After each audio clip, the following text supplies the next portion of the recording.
हरे कृष्णा कृष्णा कृष्णा हरे हरे, हरे राम राम राम हरे हरे। हरे कृष्णा। सभी भक्तों का स्वागत है आज के भागवत कथा में। तो हम प्रभुपाद लीलामृत में चर्चा कर रहे थे कि कैसे प्रभुपाद जो हैं, ये जब हम दूसरा भाग लीलामृत का पढ़ रहे हैं, तो जब ये दूसरा भाग समाप्त हो जाएगा तब प्रभुपाद न्यूयॉर्क छोड़ के दूसरी जगह जाने वाले हैं, वहां पे प्रचार करने वाले हैं।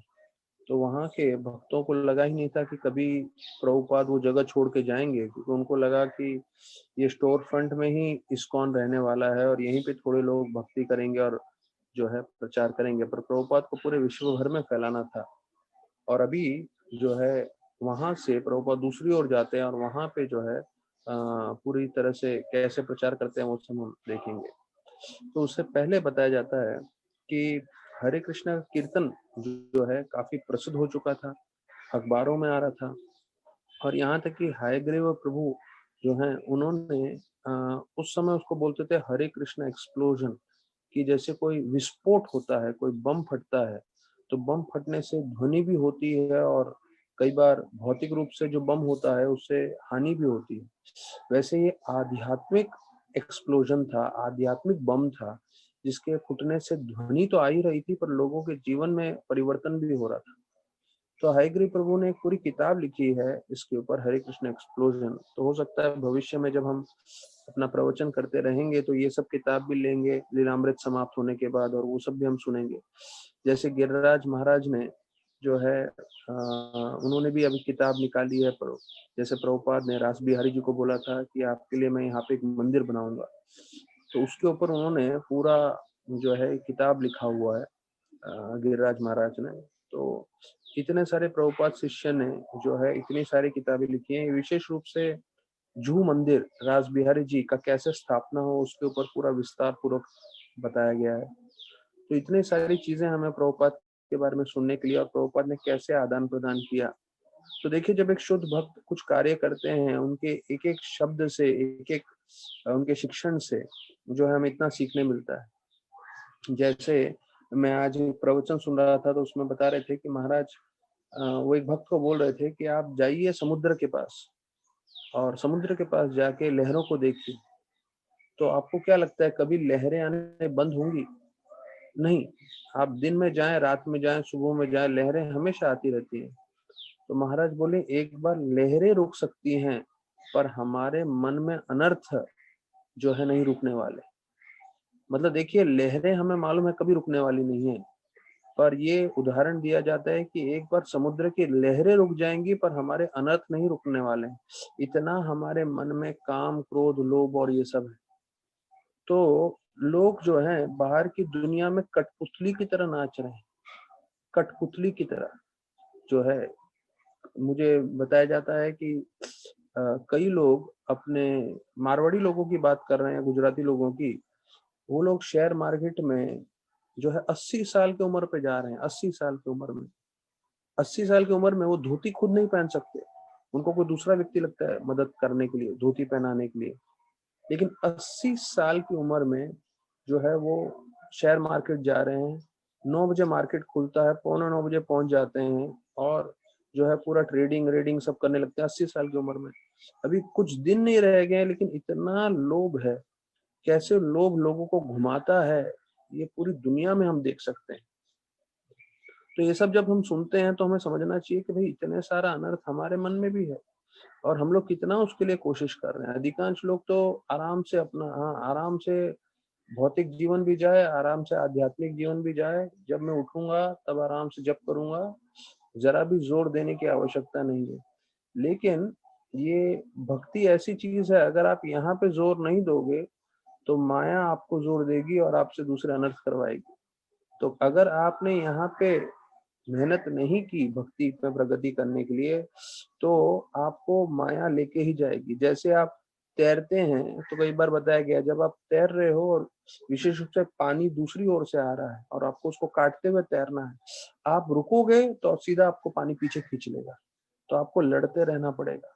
और अधिकांश लोग भक्त लोगों को लगता है नहीं मैं आराम से भक्ति करूंगा, आराम से भक्ति करूंगा। तो याद रखिएगा, जो लोग ये सोचते हैं आराम से कभी होगा नहीं।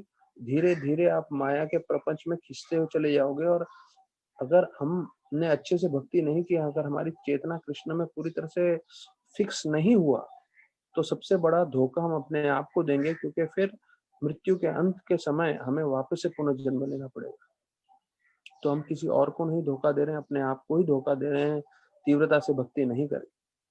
तो यहाँ पे बता रहे हैं कि हाँ, सबसे बड़ी चीज हो रही थी यहाँ पे, प्रभुपाद जहाँ प्रचार कर रहे हैं, और प्रभुपाद का जो है नाम बढ़ रहा था, क्योंकि सबको मालूम चल रहा था कि इनके जो शिष्य हैं कोई भी चरस गांजा कुछ नहीं ले रहे। यहाँ तक कि प्रभुपाद तो चाय कॉफी और वो सब के लिए भी मना करते थे, सिगरेट विगरेट कुछ भी नहीं था। और ये लोग सब एक बिल्कुल जो है दूसरे लोक से आए हैं, ऐसा सभी लोगों को व्यतीत हो रहा है। तो प्रभुपाद बोलते हैं, जब मेरे भक्त ब्रह्मचारियों के लिए बोलते हैं प्रभुपाद विशेष रूप से, कि जब वो सैफरन ड्रेस पहनकर आते हैं, उनका पूरा शेवन हेडेड होता है, हाथ में जप माला, गले में कंठी माला, तो कहते हैं ये जब होता है तो उसको देख के मानो ऐसा लगता है कि ये लोग सब वैकुंठ से आए हैं, दे आर वैकुंठ मैन करके ऐसे प्रभुपाद बोलते हैं अपने ब्रह्मचारियों के बारे में। और वास्तविक रूप में वो वैकुंठ के ही हैं, क्योंकि वो यहाँ पे रहते हुए वैकुंठ का ही कार्य कर रहे हैं। वो पूरा समय प्रचार करते हैं, भक्ति के बारे में बताते हैं, और जो है खुद भक्ति करते रहते हैं और दूसरों को प्रोत्साहन देते हैं भक्ति करने के लिए। तो यहाँ पे बोलते हैं कि एंजेलिक पीपल, मतलब जो है स्वर्ग से आए हुए एक जो बोलते हैं ना, वैसे लोग लग रहे थे। और हमेशा सब लोग शांत रहते थे, कीर्तन करते रहते थे, या सब लोगों को प्रसाद अर्पण करते थे। तो लोग बोलते हैं कि हम कोई वेजिटेरियन है, कोई बोलता है नहीं हम वेजिटेरियन नहीं है, और हम लोग कृष्णटेरियन है या प्रसादटेरियन है। बोलते हैं प्रसादटेरियन मतलब कि हम सिर्फ प्रसाद प्राप्त करने वाले हैं। और बोलते हैं कि अगर आप यहाँ पे स्टोर फ्रंट पे सही समय पहुंच जाएंगे तो आपके लिए भी प्रसाद मिलेगा। तो ये जो फूड फॉर लाइफ था, मतलब दूसरे लोगों को भी खिलाना, भले ही वो सिर्फ प्रसाद के लिए भी आए। तो प्रभुपाद ने जब स्टार्टिंग किया था तब से उन्होंने बना के रखा था सिस्टम कि कोई किसी को भक्ति में रुचि नहीं है, कोई बात नहीं, किसी को जप में नहीं है आना है, ठीक है, प्रवचन में नहीं आना है, ठीक है, लेकिन किसी को प्रसाद के लिए आना है, क्योंकि प्रसाद एक ऐसी चीज है सब लोग आ जाते हैं। तो प्रभुपाद बोले ठीक है, प्रसाद खिलाओ, प्रसाद खा खा के भी उनका शुद्धिकरण होगा, और शुद्धिकरण हो गए फिर वो लोग जो है पूरी तरह से भक्ति में आएंगे। जैसे हमारे मंदिर में, अगर आप लोगों को मालूम है कि संडे फीस्ट का जब प्रोग्राम होता था तो नीचे प्रसाद हम बांटते हैं, जो ग्राउंड फ्लोर है। तो कई जो है लोग आते जाते देखे क्या हो रहा है, तो बोले अरे प्रसादम बट रहा है। और वो लोग ऐसे थे जो हर बार शादियों में पहुंचते थे, और शादियों में जाके उनका काम ये था कि शादियों में कैसे वैसे तो पता लगा ले लड़के वाले कौन है, लड़की वाले कौन है, और फिर उस शादी में जाके भोजन खाकर आने का उनका ये हमेशा का कार्य था। तो वो लोग देखे यहाँ पे, और वहां पे उनको झूठ बोलना पड़ता था, हमेशा उनको डर लगा रहता था यार पकड़े जाएंगे पकड़े जाएंगे। और फिर वो लोग जब यहाँ पर पहुंचे मंदिर में, तो देखा यहाँ पे तो हर रविवार फ्री में प्रसाद है। तो बोले अरे यहाँ तो झूठ बोलने की भी जरूरत नहीं है। तो ऐसे आके वो 6 महीना प्रसाद खाते रहे खाते रहे खाते रहे। 6 महीने के बाद उनको मालूम चला ऊपर मंदिर भी है। 6 महीने के बाद वो लोग मंदिर में ऊपर गए, और वो सिर्फ उनका क्लियर उद्देश्य था वहां पे आने का, सिर्फ भोजन के लिए, उनको कुछ भक्ति से लेना देना नहीं था। लेकिन 6 महीना प्रसाद जो है इतना असर कर गया।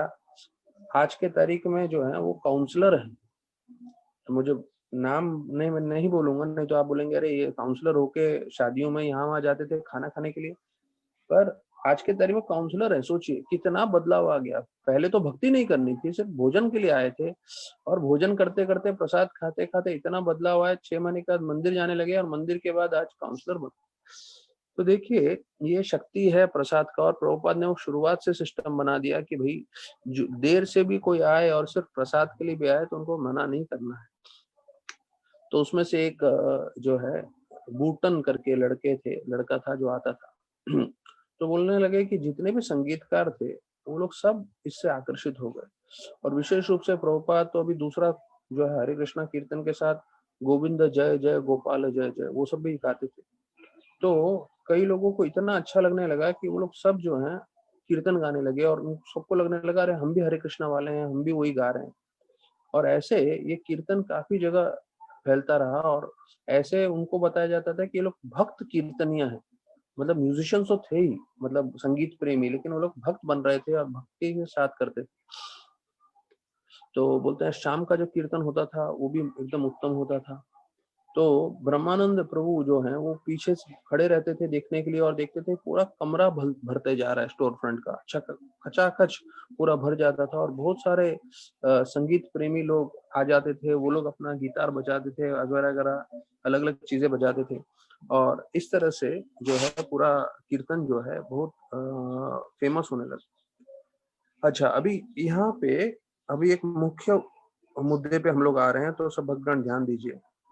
एलिन जिन्सबर्ग जो सबसे प्रमुख डिवोटी थे, प्रमुख क्योंकि वो सबसे फेमस थे, संगीतकार थे, तो वो वहां पे जो है अपने साथ जो है एक मित्रों को लेकर आए जो उस समय के काफी प्रसिद्ध संगीतकार थे। वो लोग भी जिनको फक्स करके बताया जाता है, फक्स ग्रुप था उनका। जब वो लोग आए तो अभी ऐसा होता था भक्त लोग को बहुत अच्छा लगता था, अरे इतने महान लोग आए, क्योंकि इतने बड़े संगीतकार लोग आ रहे हैं और प्रभुपाद का सुनने आ रहे हैं। तो प्रभुपाद का जब प्रवचन का समय आया, प्रभुपाद ने स्पष्ट रूप से बता दिया कि भैया जो भी इंद्र भोग के लिए कार्य करेगा और विशेष रूप से जो सेक्स के प्रति आकर्षित रहेगा, तो वो जन्म मृत्यु के चक्कर में फंसा रहेगा। तो और उन्होंने एक यमुनाचार्य का श्लोक भी बताया कि कैसे इससे बाहर निकलना चाहिए और कोई जो भक्ति में आता है तो उसको इतना आनंद मिलता है, वो जो है इस चीज की तरफ आकर्षित नहीं होता। तो ये जो एलन जिसबर्ग के मित्र थे, उनको इतना बुरा लगा वो चीज, वो छोड़ के चले गए और फिर वो वापस कभी नहीं आए। अब देखिए ये लोग बहुत प्रमुख लोग थे अमेरिका के, और प्रभुपाद ने उनके सामने स्पष्ट बोल दिया कि भैया सेक्स लाइफ नहीं चलेगा। हाँ, और यमुनाचार्य भी जैसा वो बोलते हैं कि भाई मैं तो थूकता हूँ इस चीज के ऊपर। क्यों? क्योंकि मैं जब से कृष्ण भक्ति में आया हूँ, मैं इतना आनंद प्राप्त कर रहा हूँ कि जब भोग के बारे, संभोग के बारे में सोचता हूँ तो मेरे जो है मुख में विकार आ जाता है। अभी प्रभुपाद का सबसे मुख्य चीज ये था, प्रभुपाद जो मुख्य शिक्षण है उन्होंने कभी नहीं बदला। तो उमापति प्रभु बोलते हैं कि अमेरिकन लोगों को जो है बहुत मुश्किल था कि भाई ये 4 नियम पालन करना, उसमें विशेष रूप से सेक्स लाइफ के लिए भी। और प्रभुपाद ने बताया कि मैं अपना फिलॉसफी नहीं बदलूंगा आप लोगों के लिए। तो प्रभुपाद जो है शुद्ध चीज देने आए थे और प्रभुपाद बोले भले ही कम लोग लें या भले कोई भी ना ले, लेकिन फिर भी मैं इसकी शुद्धता में जो है कमी नहीं करूंगा। जैसे कई बार प्रभुपाद को लोगों ने बोला था कि प्रभुपाद आप ये इलिसिट सेक्स का नियम हटा दे तो हमारे लाखों में शिष्य हो सकते हैं, हमारे लाखों में फॉलोवर हो सकते हैं। तो प्रभुपाद बोले मैं आपको प्रसन्न करने के लिए नहीं आया हूँ, मैं आचार्य को प्रसन्न करने आया हूँ। और फिर बताया जाता है कि एक बार स्टीव गोल्डस्मिथ जो दूसरे भक्त थे, उन्होंने पूछा प्रभुपाद इसके बारे में क्या कहते हैं, सेक्स के बारे में। तो प्रभुपाद ने स्पष्ट बता दिया कि भाई सेक्स मतलब अपनी बीवी के साथ ही होना चाहिए और वो भी नियमित रूप से, सिर्फ जो है कृष्ण भावनामृत बच्चे प्राप्त करने के लिए। तो फिर उन्होंने बोला कि मेरे गुरु महाराज भक्तिसिद्धांत ठाकुर बोलते थे, अरे अगर मैं कृष्णा भावनामृत बच्चे कर सकता तो मैं 100 बार सेक्स करता था और 100 बच्चे प्राप्त करता था, लेकिन मैं कृष्ण भावनामृत बच्चों को बड़ा नहीं कर सकता, इसलिए मैं ब्रह्मचारी बन गया।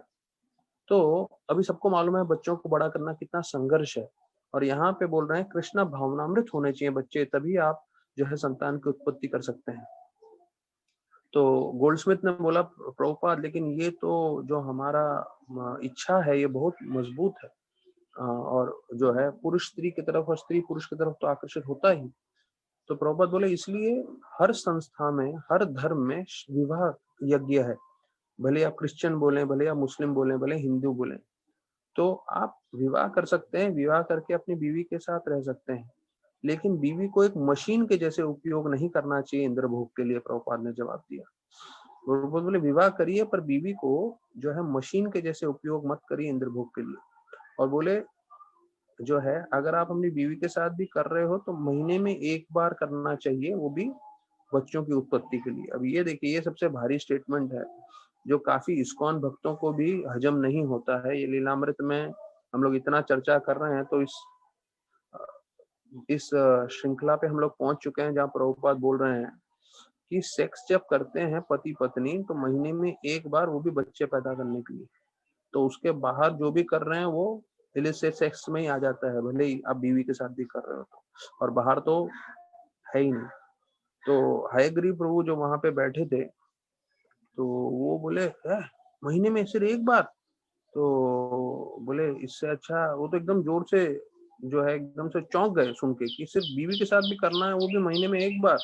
तो उससे अच्छा बोलता है बेहतर होगा भूल जाओ इसको, ये सब करने का ही नहीं, ये सब गड़बड़ है करके।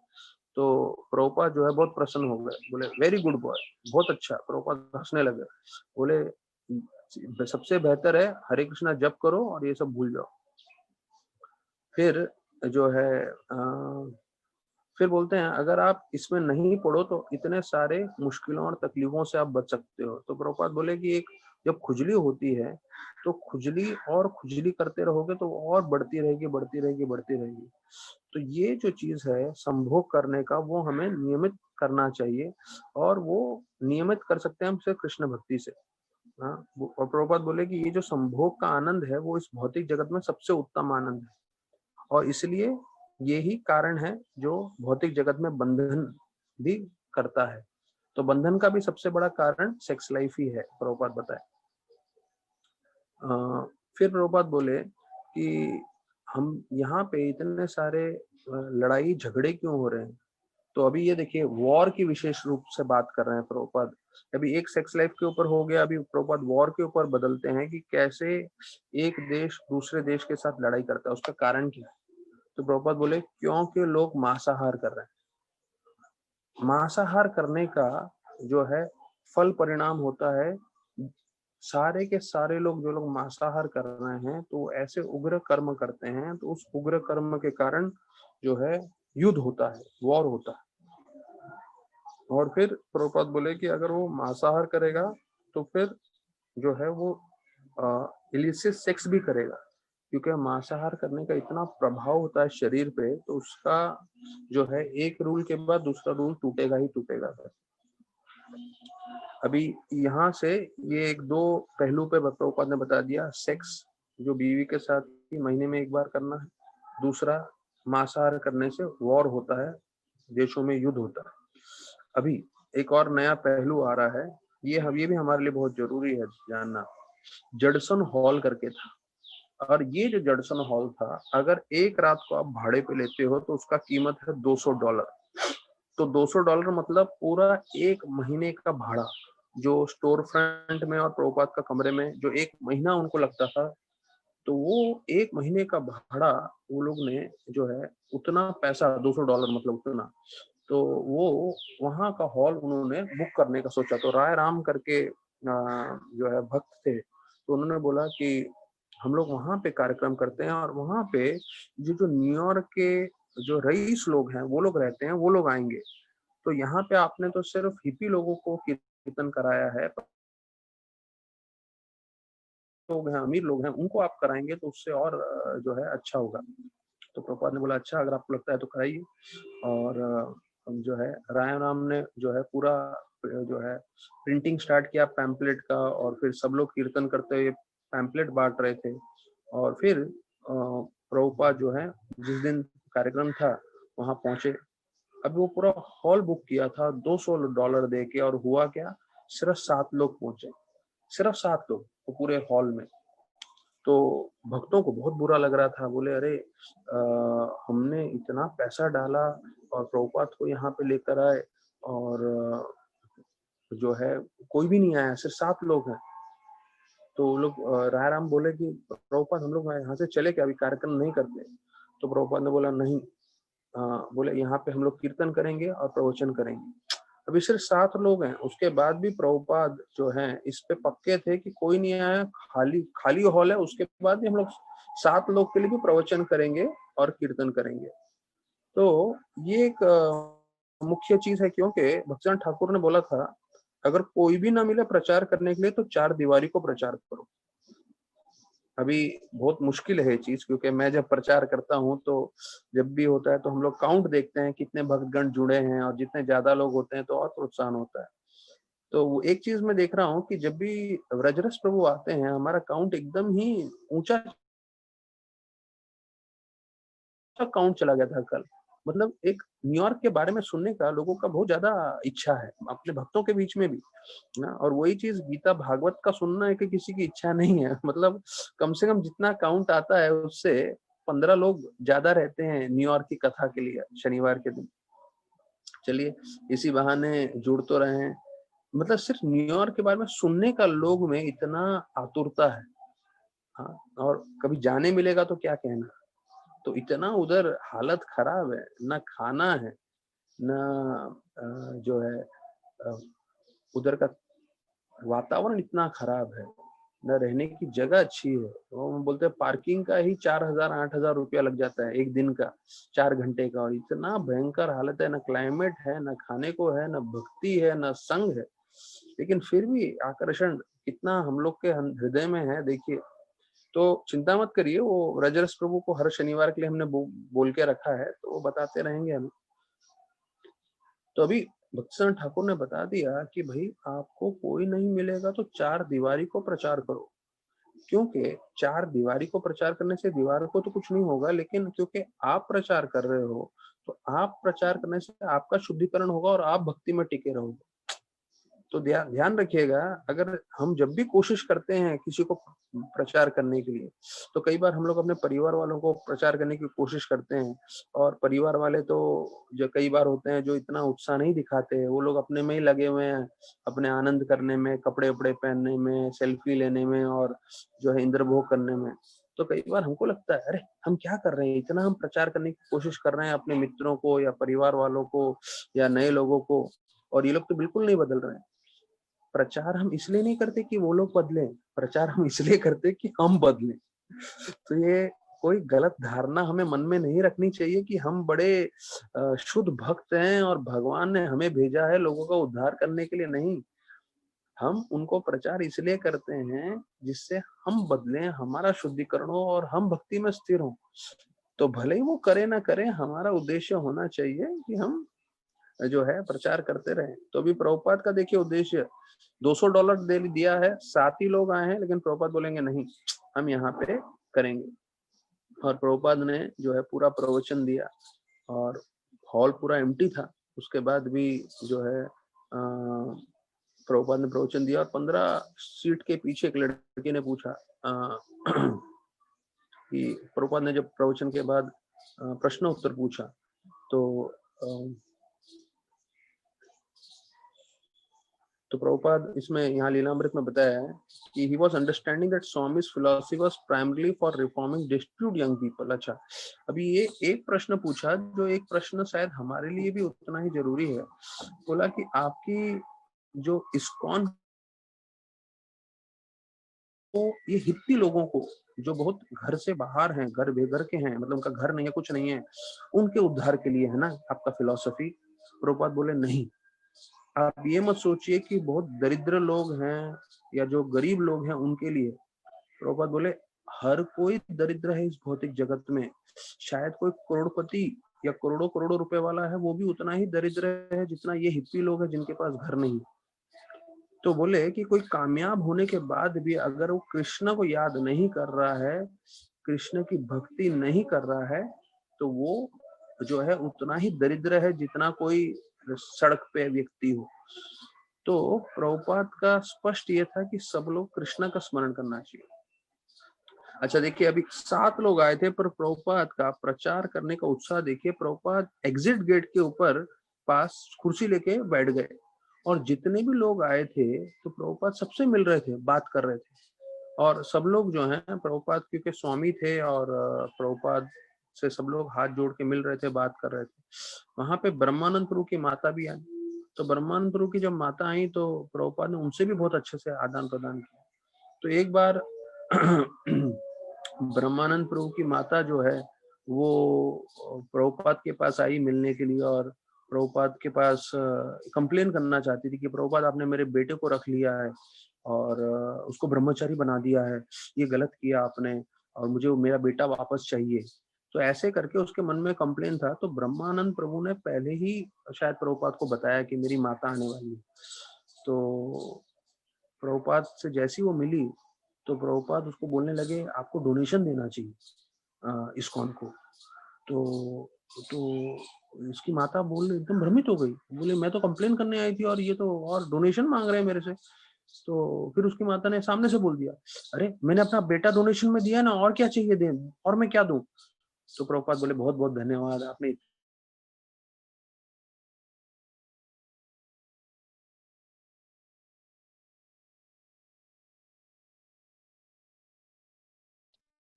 तो कि अगर कोई उनको डोनेशन के लिए बोलने लगे और उससे फिर वो उन्होंने बोल दिया कि नहीं नहीं मैंने अपना बेटा दिया है और ऐसा करके जो है उनके, तो ब्रह्मानंद की माता आई थी। फिर राय राम जो है, अभी ये जो है राय राम और प्रभुपाद के बीच में संवाद होता है, ये भी बहुत जरूरी है। राय राम आके प्रभुपाद को माफी मांगने लगे और बोलने लगे कि ये तो इतना कार्यक्रम किया और कोई नहीं आया, मुझे क्षमा करें। तो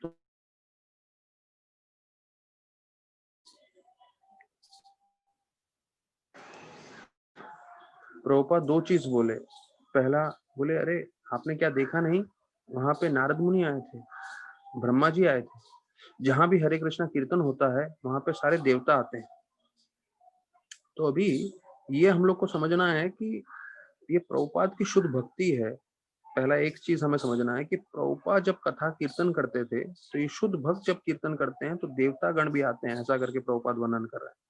अभी प्रभुपाद एक ऐसे हैं जिन्होंने रूप गोस्वामी को सूक्ष्म रूप में देखा है, भक्ति सिद्धांत ठाकुर को देखा है उन्होंने, तो जब वो बोल रहे हैं तो वो ऐसे ही नहीं बोल रहे हैं, उन्होंने वास्तविक रूप में, उनकी इतनी शक्ति थी कि वो नारद और ब्रह्मा जी को देख सकते हैं। दूसरा, हम लोगों के लिए समझना है कि जब भी हम हरिनाम कर रहे हैं, हरि कथा कर रहे हैं, वो इतना शक्तिशाली है कि वो देवताओं को भी प्रसन्न करता है और देवता भी आकर्षित होते हैं। तो हमें इस पे पूरी निष्ठा होनी चाहिए कि अगर हम इसको करते रहेंगे तो हमारा जीवन संपूर्ण रूप से सार्थक हो सकता है। फिर प्रभुपाद जब वापस मंदिर पहुंचे तो राय राम को बोले थे, मैंने पहले ही तुमको बोला था हमें पैसा चार्ज करना चाहिए, हमें फ्री में जो है नहीं बुलाना चाहिए। अगर आप कुछ भी फ्री में देते हो तो लोगों को क्या लगता है, फालतू है। तो प्रभुपाद बोले कम से कम $3 या $5 जो भी आपको ठीक लगता है वो चार्ज करना चाहिए था। अगर आप चार्ज करते हो तो लोगों को लगता है ये मूल्यवान चीज है, ये महत्वपूर्ण चीज है। फिर प्रभुपाद बोले, एक बंगाली की कहावत है कि एक व्यक्ति जो है मुफ्त में सबको आम देने लगा तो कोई लोग नहीं ले रहे थे, लोगों को लग रहा था ये मुफ्त में क्यों दे रहा है, कुछ गड़बड़ है। फिर उसने पैसे से बेचना चालू किया तो सब लोग लेने लगे, तो उन लोगों को लगा अरे बहुत अच्छा आम है, पैसे से बेच रहा है, हमें खरीदना चाहिए। तो प्रभुपाद बोले, ये प्रभुपाद समझाना चाहते थे कि कोई भी चीज मुफ्त में देते हैं कई बार उसका मूल्य नहीं रहता है, तो कुछ चार्ज करना चाहिए भले कम से कम। तो अगर आप देखें मंदिर में भी हमारा 6 डे कोर्स होता है, 3 डे कोर्स होता है, या जो बड़े बड़े दूसरे स्पीकर्स बोलते हैं तो उसमें वो लोग चार्ज लगाते हैं। वो चार्ज लगाने का उद्देश्य ये है कि उनको पैसा नहीं चाहिए, लेकिन लोगों को लगता है अरे पैसा देंगे तो जो है मूल्यवान चीज मिलेगी हमें। तो यह जो है अभी तक हमने प्रभुपाद लीलामृत में इतना सुना, अभी आगे देखेंगे प्रभुपाद कैसे और चीजें बताते हैं। अभी तक हमने भागवतम में सुना है भगवान विष्णु प्रकट हुए हैं और पृथु महाराज को अलग अलग रूप से शिक्षण दिए और बहुत महत्वपूर्ण शिक्षण दिए उन्होंने। और उस शिक्षण का अगर हम पूरी तरह से सार समझें जो उन्होंने पहले 16 श्लोकों में बताए हैं, पहले 16 श्लोकों में जो शिक्षण दिए हैं उसका शिक्षण का सार अगर आप समझे तो विष्णु भगवान स्पष्ट रूप से बताते हैं कि हम सब आत्मा है और हमें भक्ति करनी चाहिए, और अगर हम भक्ति करेंगे तो उससे हमारा जीवन सार्थक होगा, हम भगवत धाम जा पाएंगे। तो वही चीज जो गीता में बताया है, वही चीज जो भागवत में बताया है, वही चीज भगवान विष्णु इन 16 श्लोकों में जो है पूरी तरह से सार रूप में बता देते हैं। और क्योंकि पृथु महाराज राजा हैं तो उनके लिए उनको बताते हैं कि राजा होते हुए आपका क्या कर्तव्य है, आपको कैसे जो आपकी प्रजा है उनको भक्तिमय चीजों के बारे में बताना है। तो अभी हम 15वें श्लोक से देख रहे हैं कि 15वें श्लोक में जो है बोलते हैं कि आपको अपनी प्रजा की रक्षा करनी है। कैसे रक्षा? जो नियम हम बताए गए हैं उस नियमों से, और वो नियम किसने बनाए हैं?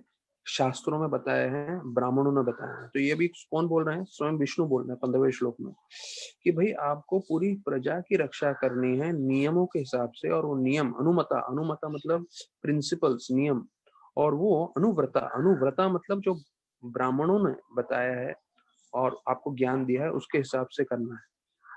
तो फिर बोलते हैं आपको किसी तरह से जो है आसक्ति नहीं रखनी है।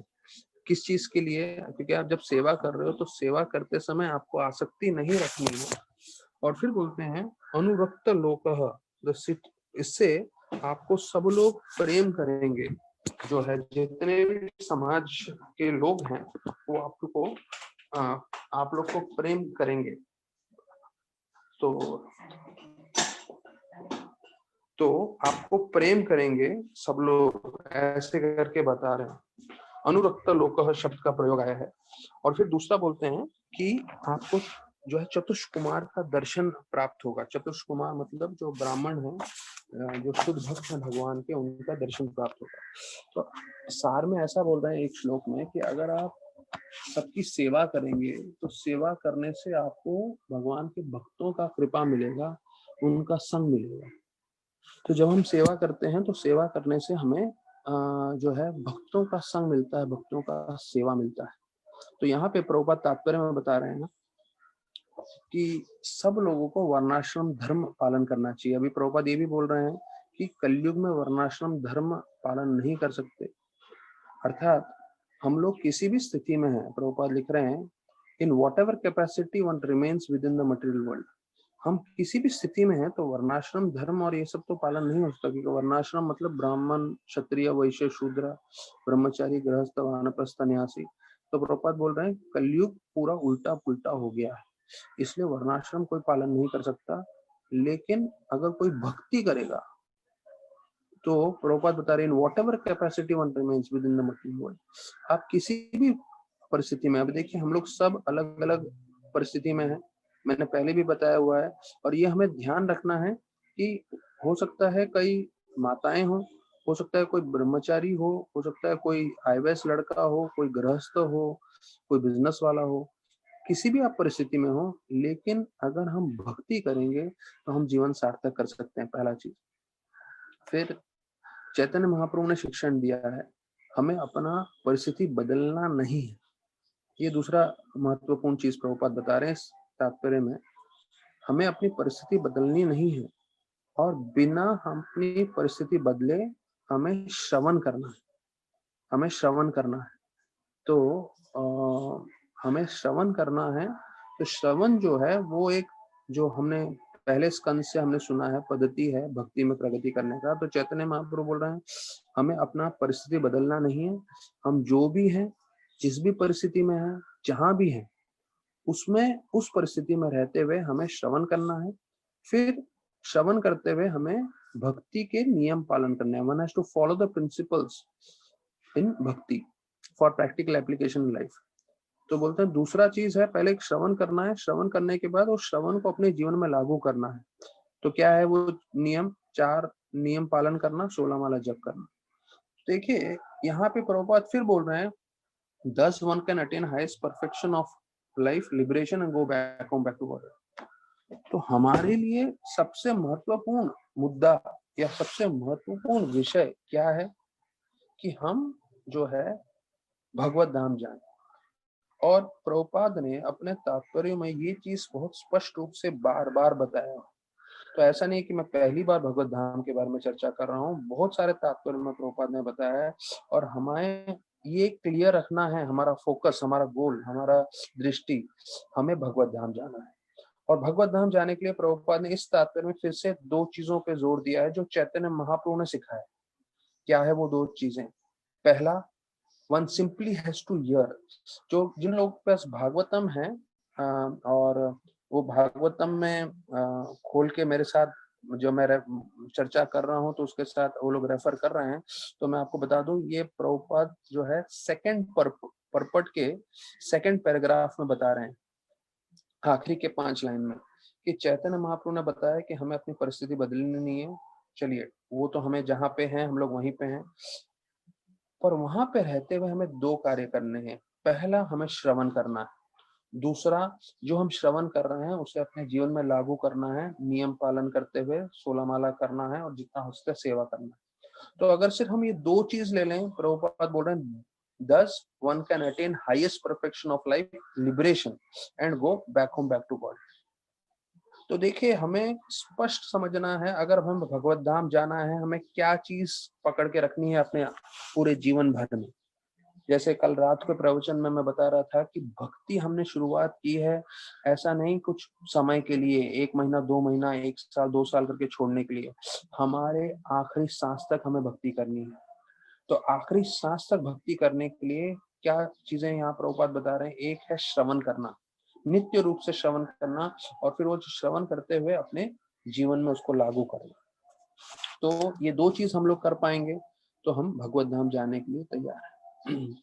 तो प्रभुपाद बताते हैं, लेकिन दुर्भाग्यवश, अभी एक स्टेटमेंट में प्रभुपाद बाहर की दुनिया का पूरा वर्णन कर देते हैं। प्रभुपाद, दुर्भाग्यवश कलयुग का ऐसा प्रभाव है, लोगों को सिर्फ अपने शरीर से मतलब है, आत्मा से कुछ लेना देना नहीं। हम लोगों को सिर्फ अपने शरीर से मतलब है कि भाई मैं अच्छा खाऊं, अच्छे पैसे कमाऊं, अच्छे से इंद्र भोग करूं, अच्छे से परिवार का पोषण करूं, परिवार बड़ा करूं, और घर, पैसा, गाड़ी, बस मैं भोग करूं।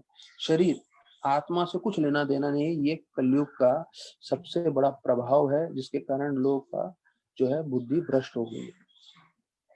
तो फिर प्रभुपाद बोल रहे हैं कि आज के जनतंत्र में इतने सारे सरकार जो है नियम बनाती है, और फिर हर दूसरे तीसरे दिन प्रभुपाद बताते हैं, यहाँ तक कि एवरी डे वो लोग नए नए नियम बना रहे हैं। लेकिन ये सब नियम क्या है? मानसिक कल्पना है। हाँ, जो जीव है, जो जीव इस भौतिक जगत में संघर्ष कर रहा है, वो नए नए नियम बना रहा है, और उससे मानव समाज का कल्याण नहीं होगा। तो प्रभुपाद सीधा है गवर्नमेंट के लेजिस्लेटिव पॉलिसीज और उसके ऊपर आप बता रहे हैं। तो प्रभुपाद बोलते हैं, so many government representatives voting for legislation. तो प्रभुपाद बोल रहे हैं, इतने सारे लोग इतना सब नियम बना रहे हैं गवर्नमेंट में, सरकार में, इससे कुछ नहीं होने वाला है। मनुष्य कितने ही नियम बना ले गवर्नमेंट में या अपने परिवार में या अपने समाज में या जहां पे भी है, वो कुछ नहीं काम आएगा। सिर्फ भगवान के दिए हुए शिक्षण काम आने वाले। तो फिर बोलते हैं प्रभुपाद कि जितने भी सरकार के उच्च पदवी पे लोग हैं, वो लोग सब अपने इंद्र भोग के लिए कार्य कर रहे हैं। उनको शास्त्रों में बिल्कुल ज्ञान नहीं है। तो जब उनको शास्त्र का ज्ञान नहीं है, वो पूरी तरह से पदभ्रष्ट है। और फिर बताया जाता है कि जो आम समुदाय है, जो आम जनता है, तो कलो शूद्र संभव। तो अभी देखिए प्रभुपाद ये दोनों का मिलन बता रहे हैं। एक है सरकार, जो जिनको शास्त्र का ज्ञान नहीं है, और जो प्रजा है सब शूद्र है। तो इन दोनों को आप मिला दोगे तो कहाँ से शांति, कहाँ से समृद्धि होगी पूरे विश्व भर में, प्रभुपाद बता रहे हैं। इसलिए आप प्रभुपाद बता रहे हैं कि बार बार पूरे विश्व में कहीं ना कहीं युद्ध होता है, कहीं ना कहीं आतंक फैलता है, कहीं ना कहीं लोग देश के स्तर पे, शहरों के स्तर पे झगड़ा होता है। अब हम यहाँ भी देखते हैं, हिंदू मुस्लिम के नाम पे इतना सब झगड़ा हो रहा है, ये हो रहा है, वो हो रहा है। तो इसको हमें समझना है, क्योंकि हम लोग जब भक्ति करते हैं तो हम लोग माला कर रहे हैं, हम लोग ये कर रहे हैं, तो लोग बोलेंगे अरे तुम्हारे जो है धर्म के में देखो कितना ये लोग ने अयोध्या मंदिर को लेके इतना झगड़ा करा दिया है, ये कर दिया, तो धर्म के नाम पे इतना सब हो रहा है। तो देखिए, इसको समझने के लिए आपको मैं उदाहरण देता हूँ। हर एक चीज का सदुपयोग और दुरुपयोग होता है। अगर आज एक पूछा जाए, चाकू, चाकू का सदुपयोग और दुरुपयोग दोनों हो सकता है। एक सर्जन के हाथ में वही चाकू सर्जरी करके जान बचा सकता है, और वही चाकू एक चोर डकैत के हाथ में वो चोरी कर सकता है, लोगों पे आक्रमण कर सकता है। तो चाकू अच्छा बुरा नहीं है, चाकू का आप कैसे उपयोग कर रहे हैं उसके ऊपर सब निर्भर होता है। उसी प्रकार से जो है, अगर मैं बोलूं धन, धन अच्छा है कि बुरा है, धन का आप कैसे उपयोग कर रहे हैं वो बताएगा धन का जो है कहाँ प्रयोग हुआ है। अगर आप लोगों ने लोगों के कल्याण में उसका उपयोग किया है, धन का प्रसाद बांटने में, तो वो अच्छा है। लेकिन वही धन का कोई शराब पीने में उपयोग कर रहा है तो वो धन बुरा है। तो धन अपने में अच्छा और बुरा नहीं है, हम कहाँ उपयोग करते हैं उसके ऊपर है। तो उसी प्रकार से जो धर्म है, शुद्ध धर्म की बात करें, शुद्ध भक्ति की बात करें, तो वो तो सबको प्रेम करना सिखाता है। लेकिन कई लोग हैं जो धर्म को लेके उसका दुरुपयोग करते हैं, जैसे कोई पैसे को लेके दुरुपयोग करता है, कोई चाकू को लेके दुरुपयोग करता है। तो वैसे ही लोग धर्म के नाम पे झगड़ा करते हैं, लड़ाई करते हैं, दूसरे धर्म के लोगों के साथ जो है अलग अलग मुठभेद करते हैं। उसकी आवश्यकता नहीं है, क्योंकि हर धर्म आपको एक ही चीज सिखाता है, प्रेम। तो ये सभी भक्तों को समझना चाहिए कि वास्तविक रूप में धर्म के नाम पे लड़ाई झगड़ा करने की कोई आवश्यकता नहीं है। सब धर्म आपको एक ही चीज सिखा रहे हैं, आप प्रेम करें और आप जो है भगवान की ओर आकर्षित हो। भले ही अगर आज मैं बोलूं हिंदू और मुस्लिमों का भी बात करते किया जाए, तो कुरान में भी यही बताया गया है कि अल्लाह की सेवा करनी चाहिए, और गीता में बताया गया है कृष्ण की सेवा करनी चाहिए। और कहीं ये नहीं बताया गया कि दूसरे धर्मों के लोगों के साथ लड़ाई करना चाहिए। लेकिन क्योंकि उनके मन शुद्ध नहीं है और उनके मन में दूसरे विचार हैं, इसके कारण वो लोग जो है इसका गलत उपयोग कर रहे हैं। तो फिर बोलते हैं, प्रभुपाद बोल रहे हैं कि सरकार के लोगों को शास्त्रों का ज्ञान नहीं है, जनता पूरी शूद्र है, इसके कारण क्या हो रहा है?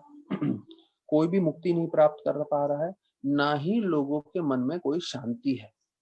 तो ये लोग जो लीडर हैं, ना वो मुक्ति प्रदान कर पा रहे हैं, ना शांति प्रदान कर पा रहे हैं लोगों के जीवन में। अभी यहाँ पे प्रभुपाद एक अंतिम लाइन गीता का श्लोक बता रहे हैं, और इस गीता के श्लोक से हमें समझ में आना चाहिए कि जो हम भक्ति की जो कोशिश कर रहे हैं, इससे हमें क्या प्राप्त होने वाला है। ये श्लोक पहले मैं बताऊंगा, फिर मैं लास्ट 2 लाइन में 15वें श्लोक में, जो लोग भागवतम लेके बैठे हैं वो लोग मार्क कर सकते हैं। उसमें लिखा है, यह शास्त्रम विद्यम उत्सृज्य वर्तते कामकारता न सिद्धिम न आपनोति न सुखम न परम गति। जो कोई व्यक्ति, कृष्ण भगवान बोल रहे हैं, शास्त्र के विरुद्ध जाके कार्य करता है तो उसको 3 चीज प्राप्त नहीं होगा। तो प्रभुपाद वही चीज बता रहे हैं इस श्लोक में। बोलते हैं कि बिना शास्त्र के कार्य करेंगे तो ना कामयाब होगा, ना कभी खुश होगा, ना कभी वो भगवत धाम जा पाएगा। तो देखिए 3 चीज बहुत जरूरी है हमें समझना। हमारे सबके जीवन में हमको ये तीनों चीज चाहिए। देखिए आनंदमयोभ्यासात्, हमने पहले चर्चा किया है, आनंदमयोभ्यासात् मतलब हम सब आनंद की खोज में हैं। तो हम सब जब आनंद की खोज में हैं, तो वो आनंद हमें तभी प्राप्त होगा जब हम भगवान की भक्ति करेंगे। तो यहाँ पे इस श्लोक में बताया गया है कि आप अगर गीता पालन कर रहे हो तो आपको 3 चीज मिलेगा, और गीता नहीं पालन कर रहे हो तो आपको 3 चीज नहीं मिलेगा। तो वो प्रभुपाद बोल रहे हैं क्योंकि गीता नहीं पालन कर रहे हैं, शास्त्र नहीं पालन कर रहे हैं, तो कभी जीवन में कामयाब नहीं होंगे, कभी ये खुश नहीं होंगे, और कभी इन्हें मुक्ति नहीं मिलेगी। तो ये तीनों चीज अभी हम अपने जीवन में समझते हैं दृष्टिकोण से हमारे जीवन में क्या हो रहा है। देखिए हम लोग सब, भले ही हमारे पास भौतिक चीज कुछ प्राप्त हो ना हो, अगर हम भक्ति करेंगे हम हमेशा आनंदित रहेंगे, क्योंकि पैसा और भक्ति का कोई संबंध नहीं। कोई पूछता नहीं है किसके कितने बैंक बैलेंस है, आपके जेब में कितना पैसा है, आपने कितना डिग्री प्राप्त किया है, आपकी भौतिक योग्यता से कुछ संबंध नहीं है भक्ति का। और आनंद, भक्ति में आनंद प्राप्त करने के लिए पैसे की आवश्यकता नहीं होती, क्योंकि हम अपने मंदिर में देख रहे हैं कई करीब तकरीबन हमारे 150 के ऊपर ब्रह्मचारी राधा गोपीनाथ मंदिर में है, 100 ब्रह्मचारी गोवर्धन इको विलेज में है, और हमारा सैटेलाइट सेंटर पुणे में और बाकी सब जगह पे भी उतने ही ब्रह्मचारी हैं, और बाकी बहुत सारे हमारे एक्सटेंशन सेंटर्स में बहुत सारे ब्रह्मचारी। किसी भी ब्रह्मचारी को 1 रुपया भी नहीं मिलता, और सालों सालों से भक्ति कर रहे हैं। क्यों? क्योंकि उनको आनंद प्राप्त हो। तो वो ब्रह्मचारियों को मिल रहा है, वही चीज आपको और मुझे भी मिल सकता है अगर हम गृहस्थी में रह के भी भक्ति करें तो। और वो आनंद मिल रहा है तभी लोग कर रहे हैं, नहीं तो कोई भी कंपनी पूरी दुनिया में आप मुझे बता दीजिए जो बिना पैसे दिए काम करवा, कोई नहीं करा सकता। क्यों? क्योंकि यहाँ पे उनको आत्मा के स्तर पे आनंद मिल रहा है, इसलिए वो लोग जो है दिन रात सेवा कर रहे हैं। दूसरा, बोल रहे हैं कि अगर हम भक्ति करते हैं तो हम जिस भी परिस्थिति में हम आनंदित रह सकते हैं और हमारे परिस्थिति बदलने की जरूरत नहीं है, चैतन्य महाप्रभु ने बताया। तो भौतिक रूप से हमारे पास समृद्धि हो ना हो, हम आनंदित रह सकते हैं पहला, और ऐसा करते करते हम जो है भगवत धाम भी जाएंगे। ये प्रभुपाद ने स्पष्ट रूप से बता रहे हैं, जो कृष्ण भगवान ने गीता में बताया। हाँ? न परम गति मतलब भगवत धाम नहीं जा पाएंगे अगर शास्त्र नहीं पालन करते हैं तो, और कर रहे हैं तो परम गति प्राप्त करेंगे, भगवत धाम जाएंगे। अब ये दो मुद्दों के साथ भी तीसरा जो महत्वपूर्ण है, कामयाबी जो है वो बोल रहे हैं। प्रभुपाद बता रहे हैं कि अगर शास्त्र नहीं पालन करेंगे तो हम कामयाब नहीं होंगे, और जो शास्त्र पालन करते हैं वो कामयाब हो। अभी कामयाबी की परिभाषा अलग अलग लोगों का अलग अलग है। तो लोगों को लगता है कामयाबी मतलब निश्चित रूप से पैसा, बंगला, गाड़ी, वो कामयाबी है। पर प्रभुपाद इसको कामयाबी नहीं बताते हैं, यहाँ तक कि कृष्ण भगवान भी इसको कामयाब नहीं बोलते। देखिए, आप किसी बच्चे को पूछिए आप क्या बनना चाहोगे, तो वो क्या बोलेगा? डॉक्टर, इंजीनियर, या बोलेगा पायलट बनूंगा, प्लेन उड़ाऊंगा, वगैरह वगैरह। तो सब लोग बड़ी बड़ी चीज करेंगे।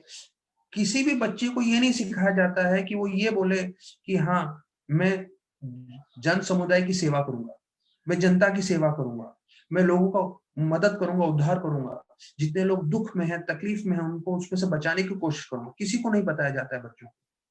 क्यों? क्योंकि माँ बाप को ही नहीं मालूम ये चीज, क्योंकि माँ बाप को ये ज्ञान नहीं है इसके बारे में, इसलिए वो बच्चों को भी नहीं मालूम है इन सब चीजों के बारे में।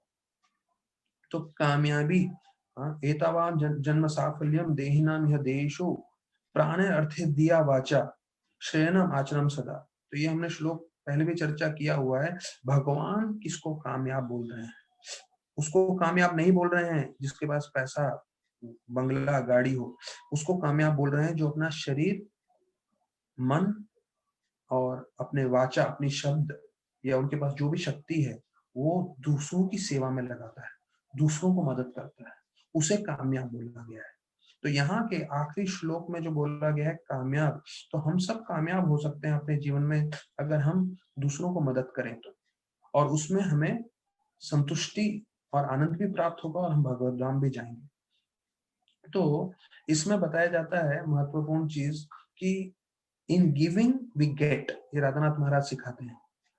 जब हम दूसरों को देंगे तब हमें भी मिलेगा।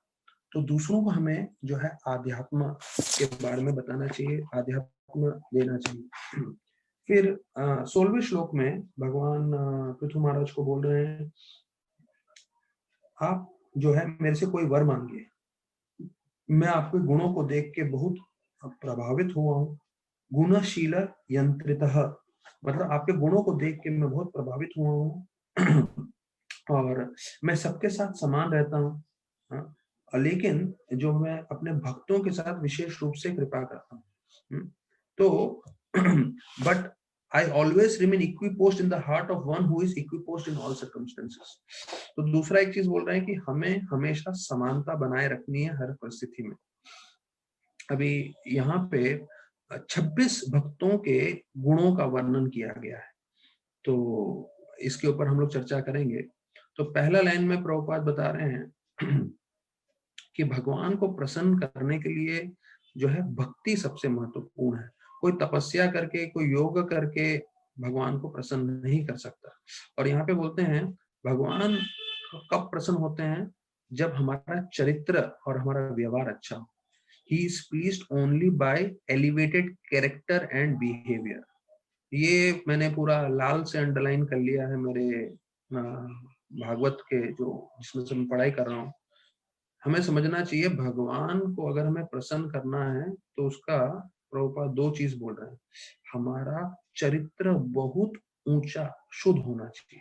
इसलिए आप बार बार देखेंगे राधानाथ महाराज एक ही चीज बोलते हैं, हमें इंटीग्रिटी से जीना चाहिए, हमारा चरित्र बहुत अच्छा होना चाहिए। हमें जो है चरित्र हमारा अच्छा नहीं होगा तो भले ही दुनिया वाले हमें सम्मान कर देंगे पर भगवान कभी हमें स्वीकार नहीं करेंगे। तो पहला बोलते हैं हमारा चरित्र बहुत अच्छा होना चाहिए, दूसरा हमारा बिहेवियर मतलब हमारा व्यवहार दूसरे भक्तों के साथ। क्योंकि पद्म पुराण में भगवान शिव माता सती को स्वयं बोलते हैं आराधना सर्वेषां विष्णु आराधना परम तस्मात् परतरम देवी तदीयनाम सम अर्चनम। ये चैतन्य चरितामृत के मध्य में प्रभुपाद ने कोट किया है, जिसमें शिव भगवान स्वयं दुर्गा देवी को बोल रहे हैं कि सभी देवताओं की पूजा में सबसे उत्तम पूजा है किसकी? स्वयं विष्णु भगवान की। तो विष्णु आराधना परम। देखिए, हम लोग इतना संस्कृत पढ़ रहे हैं, तो संस्कृत पढ़ते पढ़ते हम थोड़े शब्दों को थोड़ा और समझ भी सकते हैं। विष्णु आराधना परम, ये कौन? स्वयं पद्म पुराण का श्लोक है, स्वयं शिव भगवान दुर्गा देवी को बोल रहा है विष्णु आराधना परम। तो आज के तारीख में बहुत सारी संस्थाएं हैं, बहुत सारे लोग हैं जो शिव की पूजा कर रहे हैं और शिव को सबसे सर्वोत्तम मानते हैं। पर अगर आप पद्म पुराण खोलेंगे, यहाँ पे स्वयं शिव के शब्द पढ़ेंगे, उसमें स्पष्ट बता रहे हैं कि विष्णु आराधना परम। किसी को संस्कृत समझने की ज्यादा जरूरत भी नहीं है, संस्कृत एकदम स्पष्ट हिंदी के समान हमें सुनाई दे रहा है। विष्णु आराधना परम, शिव भगवान स्वयं दुर्गा देवी को बोल रहे हैं कि सबसे उत्तम पूजा है विष्णु की, कृष्ण की। अब नहीं मान के लोग अपने मन घड़त तरीके से शिव की पूजा करते रहते हैं। उनको थोड़ा फल प्राप्त होगा निश्चित रूप से, लेकिन अगर वो सही रूप से समझें कि भगवान स्वयं शिव बोल रहे हैं कि भाई विष्णु की पूजा करनी चाहिए, भगवान कृष्ण की भक्ति करनी चाहिए। अच्छा, इतना ही नहीं, उसके बाद दूसरे जो 2 लाइन है उसमें बोल रहे तस्मात् परतरम देवी। अरे विष्णु आराधना परम, विष्णु का तो भक्ति सबसे उत्तम है, एक चीज बताया। अब उसके ऊपर बोल रहे हैं उससे बढ़कर एक और चीज है। विष्णु की भक्ति से उत्तम क्या चीज है? तो बोलते हैं ऐसे भक्तों की सेवा करना जो पूरी तरह से उनको शरणागत है।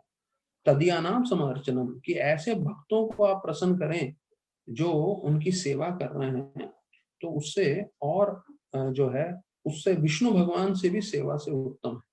तो याद रखिए, ये श्लोक आप मार्क कर लीजिए, 16 श्लोक। भगवान किससे प्रसन्न होंगे? हमारे चरित्र से और हमारे व्यवहार से। तो भक्तों को एक चीज ये लिख के रखना है, शायद मैं अपने लिए बता रहा हूँ ये चीज, कि हमें अपना चरित्र जो है सबसे उत्तम बनाए रखना है, हमारा व्यवहार। ये 2 चीज प्रभुपाद ने लिखा है। तो हम जब भी किसी से भी व्यवहार करें, हो सकता है कि हम अभक्तों के साथ व्यवहार कर रहे हैं, उनके साथ हमारा आदान प्रदान हो रहा हो, लेकिन हमें बहुत तरीके से एक वैष्णव के तरीके से व्यवहार करना चाहिए। ऐसा मतलब नहीं है कि वो हमें धोखा दे रहे हो तो हम बेवकूफों की तरह धोखा खा ले, वो नहीं मतलब है इसका। इसका मतलब ये है कि अगर वो गलत तरीके से बात कर रहे हैं या वो चिल्ला रहे हैं या झगड़ा कर रहे हैं, तो हमें उनके निम्न स्तर पे नहीं गिरना है, हमें एक वैष्णव के समान ही व्यवहार करना है। तो यहाँ पे प्रभुपाद बता रहे हैं कि हमारा व्यवहार से भगवान पसंद होते हैं, और भक्तों के साथ तो बहुत महत्वपूर्ण है कि हम बिल्कुल नम्रता से व्यवहार करें। तो फिर प्रभुपाद बताते हैं कि ये सब अच्छे, हमारा चरित्र और व्यवहार अच्छा नहीं हो सकता जब तक हम शुद्ध भक्त नहीं बन सकते। अर्थात उसके लिए हमें यही माला, हरि कथा जो है, जप, प्रार्थना सब करते रहना पड़ेगा। और फिर बोलते हैं कि कोई अगर वैष्णव बन जाता है तो वैष्णव बनते ही उनमें सारे अच्छे गुण आ जाते हैं। तो पद्म पुराण में फिर एक श्लोक आता है जिसमें बताते हैं कि सत्कर्मो निपुणो विप्रो मंत्र तंत्र विशारदा वैष्णव गुरु न स्यात् वैष्णव स पचो गुरु। अर्थात कोई ब्राह्मण हो और ब्राह्मण हो के जिसको षट कर्म मालूम है, षट कर्म मतलब 6 तरह के ब्राह्मण के जो कार्य होते हैं वो पूरी तरह से उसको मालूम है, लेकिन और उसको मंत्र मालूम है, तंत्र मालूम है। तो तंत्र मतलब, तंत्र का Prabhupad word to word meaning में बताते हैं, तंत्र मतलब जो नियम होते हैं उसको तंत्र बोलते हैं, और मंत्र मतलब दूसरे सारे जितने भी मंत्र जो उच्चारण करते हैं वो सब मालूम है। लेकिन वो वैष्णव नहीं है तो गुरु नहीं बन सकता, वो उद्धार नहीं कर सकता, अपना भी उद्धार नहीं कर सकता। देखिए, कोई ब्राह्मण है जिनको सारे उसके नियम मालूम है, उनको मंत्र मालूम है, उनको तंत्र मालूम है, लेकिन वो वैष्णव नहीं है तो अपना भी उद्धार नहीं कर सकता, बाकी सब लोगों का छोड़ो। और दूसरी ओर बोलते हैं पद्म पुराण में कि कोई निम्न परिवार में पैदा होगा, लेकिन अगर वो वैष्णव बन जाएगा तो वैष्णव में इतनी शक्ति है कि वो अपना तो उद्धार करेगा ही, साथ में हजारों लाखों लोगों का उद्धार कर सकता है। ये है वैष्णव। देखिए, अभी हम तराजू में 2 चीज रखते हैं, एक तरफ ब्राह्मण को और एक तरफ वैष्णव को। तो पद्म पुराण बताता है कि जो ब्राह्मण है वो अपना भी उद्धार नहीं कर पाएगा जब तक वो भक्त नहीं बनेगा। तो लेकिन दूसरी ओर को वैष्णव है, भले ही वो निम्न परिवार में पैदा हुआ है, जन्मा हुआ है, लेकिन अगर वो भक्ति कर रहा है तो अपना उद्धार कर सकता है, वो स्वयं भगवत धाम जा सकता है और सबको लेके जा सकता है। तो राधानाथ महाराज जो है बांग्लादेश में जब प्रवचन दे रहे थे तो महाराज बोले ये हमारा वचन है, हमारा ये महाराज इंग्लिश में बोल रहे थे, महाराज के एग्जैक्ट वर्ड्स थे कि हमारा ये कमिटमेंट है कि हम भगवत धाम जाएंगे और अपने साथ सभी लोगों को लेके जाएंगे। देखिए ये जब महाराज बोल रहे हैं तो ये बहुत जरूरी वाक्य है कि हम अच्छे से भक्ति करें और हम जब अपना 16 माला करेंगे, 4 नियम पालन करेंगे, जितना हो सकता सेवा करेंगे, और जैसे यहाँ बोला है अगर हमारा चरित्र और व्यवहार सही रहेगा तो भगवान हमसे प्रसन्न होंगे और हम भगवत धाम की ओर जा रहे हैं। जैसे 15वें श्लोक में, हम पिछले श्लोक में बताया कि कोई श्रवण करता है और नियम पालन करता है तो वो निश्चित रूप से भगवत धाम जा सकता है। और उसके साथ साथ कोई भी हमारे साथ जुड़ जाएगा और जुड़ते जुड़ते अगर वो भी 4 नियम 16 माला करने लगेगा, निश्चित रूप से वो भी भगवत धाम जा सकता है। तो ये एक वैष्णव को पूरी तरह से विश्वास होता है इस बात का। तो अभी यहाँ पे 26 गुणों का वर्णन किया गया है जो एक डिवोटी में होता है। तो ये 26 गुण कौन से हैं? पहला, वो सबसे सबकी ओर कृपा करता है। दूसरा, कभी झगड़ा नहीं करता किसी के साथ। तीसरा, वो भगवान के ऊपर दृढ़ता से भक्ति करता है, सबसे समानता बनाए रखता है। चौथा, पांचवा, वो दोष नहीं देखता, उसमें दोष नहीं होता है। छठा, दान करता है। सातवां, वो नम्रता से लोगों से व्यवहार करता है। आठवां, वो स्वच्छ रहता है। नौवां, सरल रहता है। 10वां, कृपालु रहता है। 11वां, शांत रहता है। 12वां, पूरी तरह से कृष्ण से आसक्त रहता है। उसके 13वां, उसमें भौतिक कोई इच्छाएं ज्यादा नहीं रहती। और 14वां, वो मीक रहता है। तो ये 2 इक्विवेलेंट वर्ड हैं, मीक और पहले आया था माइल्ड, तो मतलब वही नम्रता के हिसाब से बताया गया है। 15वां, स्टेडी, वो स्थिर रहता है। उसके 16वां, उसकी इंद्रियां पूरी वश में रहती हैं। 17वां, ये हमको आपको सुन के थोड़ा चौंक जाएंगे, does not eat more than required. वो ज्यादा नहीं खाता, मतलब जितना उसको शरीर को आवश्यक है उतना ही खाता है, ओवर ईटिंग नहीं करता। ये एक जो है 26 गुणों में से एक गुण है। तो ये सब भक्तगण नोट कर सकते हैं कि वो बहुत ज्यादा नहीं खाता, मतलब बहुत ज्यादा पेट भर के नहीं खाता, वो जितना उसके शरीर को जरूरत है उतना खाता है। फिर 18, सेन सेन मतलब वो मानसिक रूप से स्वस्थ रहता है, सम्मान देता है। 19वां, 20वां, नम्र रहता है। 21वां, वो गंभीर रहता है। 22वां, कृपालु रहता है। 23वां, सबसे मित्रता बनाए रखता है। 24वां, कवि है। 25वां, वो बहुत निपुण रहता है। 26वां, शांत रहता है, साइलेंट। तो जब से मैंने साइलेंट शब्द पढ़ा है इस पर्पट से, तो मुझे लग रहा है कि मुझे भी शांत रहना चाहिए। मतलब प्रवचन में प्रवचन बोलना चाहिए, लेकिन बाकी समय शांत रहना चाहिए। तो प्रभुपाद बताते हैं, प्रभुपाद के पास एक व्यक्ति आए, वो कुछ ये थे शायद डोनर थे वो, और वो डोनर कुछ ट्रांजैक्शन कर रहे थे, शायद वो मिस्टर नायर थे या कोई थे, वो जू वाले थे वो, जिनसे वो जू लैंड ले रहे थे। तो बोले मेरे गुरु आए हैं और वो गुरु मौन है करके। तो प्रभुपाद बोले बहुत अच्छा, वो मौन है तो बहुत अच्छा, उसको तो मौन ही रहने दो, मैं ही सब बातें करूंगा। तो प्रभुपाद को मालूम थे जो भी तथागतित ये लोग सब गुरु हैं सब ढोंगी लोग हैं। तो ये सुने कि ये जो गुरु है वो मौन है, तो प्रभुपाद बहुत बोले बहुत बढ़िया बहुत बढ़िया, मौन है तो चुप रहने को बोलो उसको। तो वो अच्छा है, कुछ नहीं बोलेगा, मैं ही बोलता रहूंगा क्योंकि मैं कृष्ण भक्ति के बारे में बोल रहा हूँ। तो जब 26वां यहाँ पे बोला है मौन रहना, साइलेंट, तो इसका मतलब वो बकवास नहीं करता, मतलब इधर उधर की बातें नहीं करेगा। कृष्ण भक्ति की जितना ज्यादा बात करो वो मौन रहने से बढ़कर है, ये हमें समझना है। लेकिन यहाँ वहां की बेकार की बातें नहीं करनी है, ये 26वां गुण इसमें वर्णन किया गया है।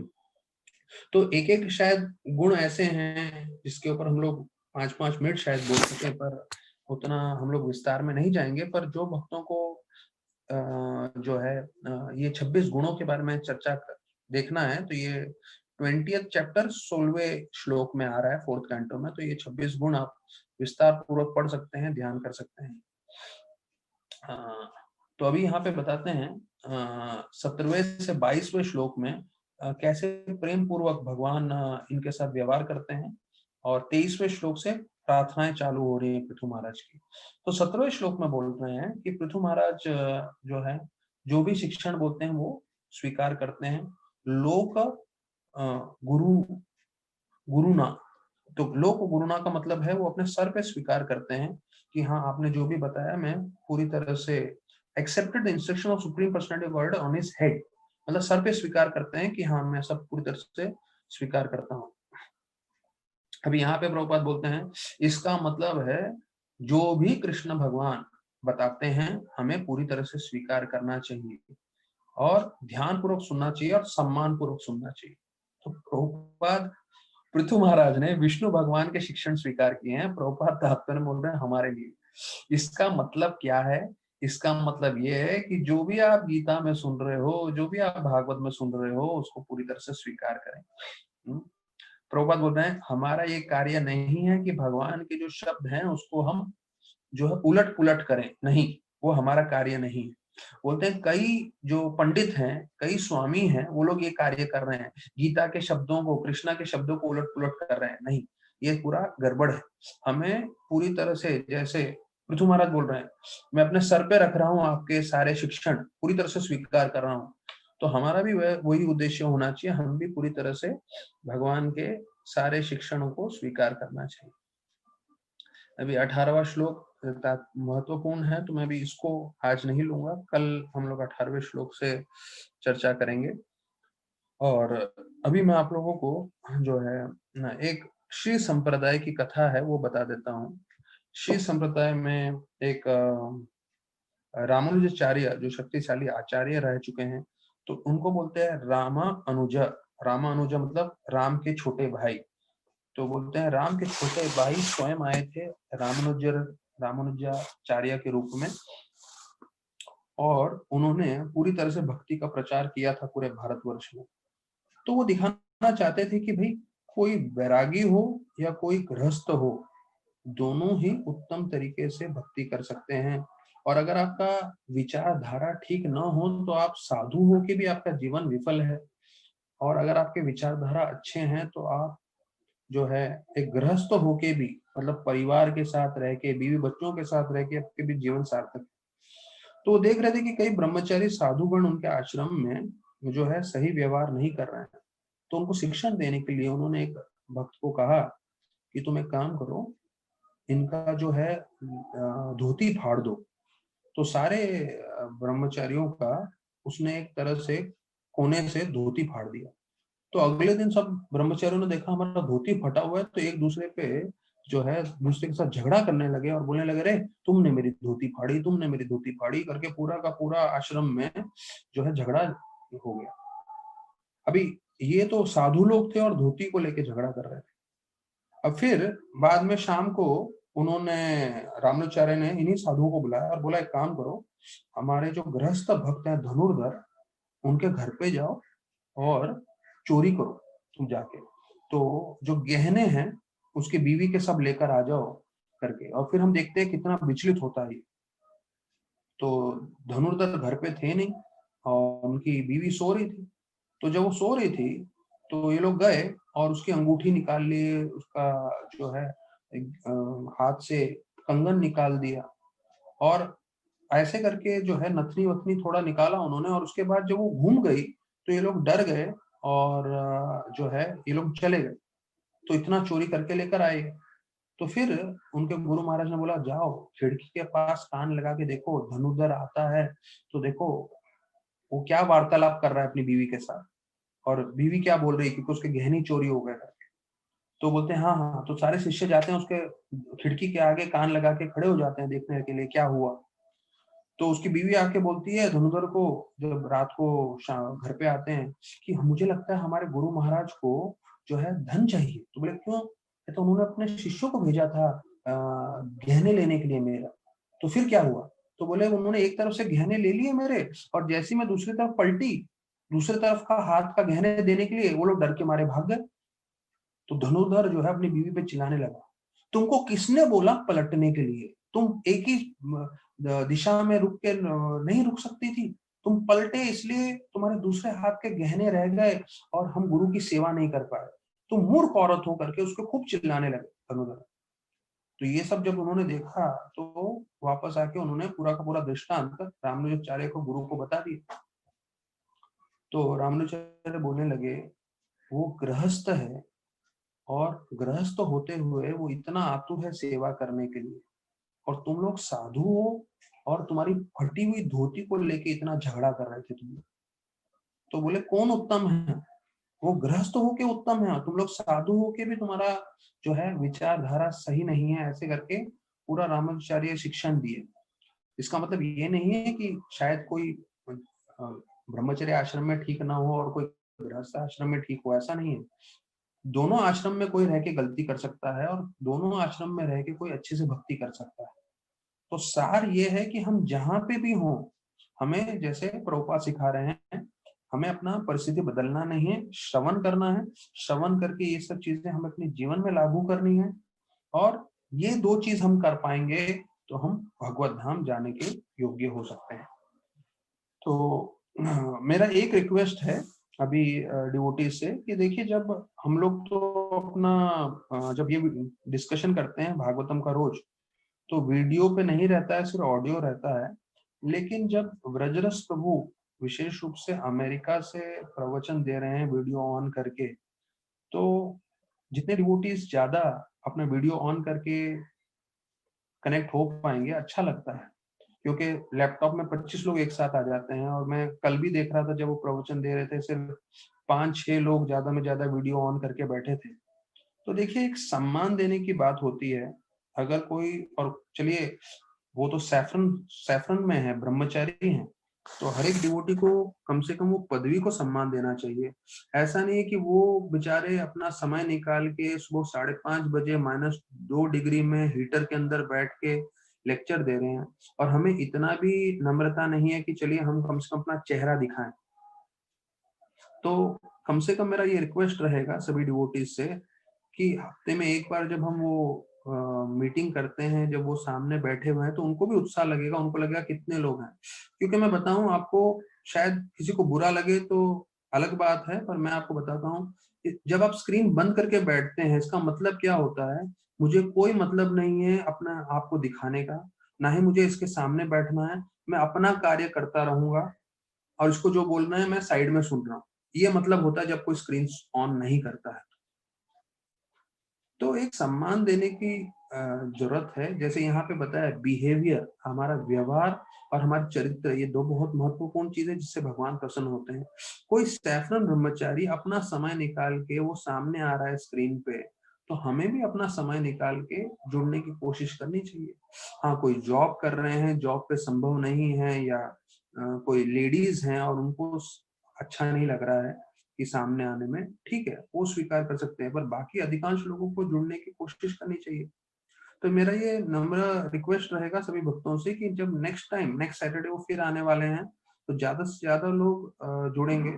और कोई माताएं को जुड़ना है तो भी अच्छी बात है, क्योंकि उनको भी मालूम चल रहा है कि हाँ, माताएं भी सुन रही हैं, और उनको भी प्रेरणा मिल रहा है कि इतने सारे लोग जुड़ रहे हैं भक्ति के साथ। तो इसके साथ आज हम ये एक रिक्वेस्ट मैं आप लोग को बताना चाहता था। तो बहुत बहुत धन्यवाद सभी भक्तों का। काफी लोग आज भी 41 लोग हैं हमारे साथ। तुलसी विलास, आदित्य, अमोल, अनीता जी, अपूर्व, अर्जुन, अरुण, अष्टसखी माता जी, बम बहादुर, भाग्यवंती जी, भानु जी, भारती, भाविन, दिग्विजय, दिलीप, गौतम, हरेश, जगन्नाथ, ज्योत्सना, करुणा, कविता, कीर्ति, मीत, प्रमीला, प्रीतेश, पुष्पक, राघव, करुणा, राज, पारिक, राम दुलाल प्रभु मेरे पुराने भक्तों में से हैं, जो 1999 में जब मैं ढूंढ रहा था लोगों को किसको प्रचार करूं, तो अभय, आदि करता, मोहन आनंद प्रभु और राम दुलाल प्रभु मिले थे। तब मेरे को लगा कि भाई 4 लोग हो जाए तो मेरा प्रोग्राम हो जाए। तो क्योंकि क्या, 1-2 से बात करूंगा तो लोग प्रोग्राम नहीं बोलेंगे, कम से कम 4 लोग चाहिए, तो मुझे 4 लोग ढूंढना चाहता था।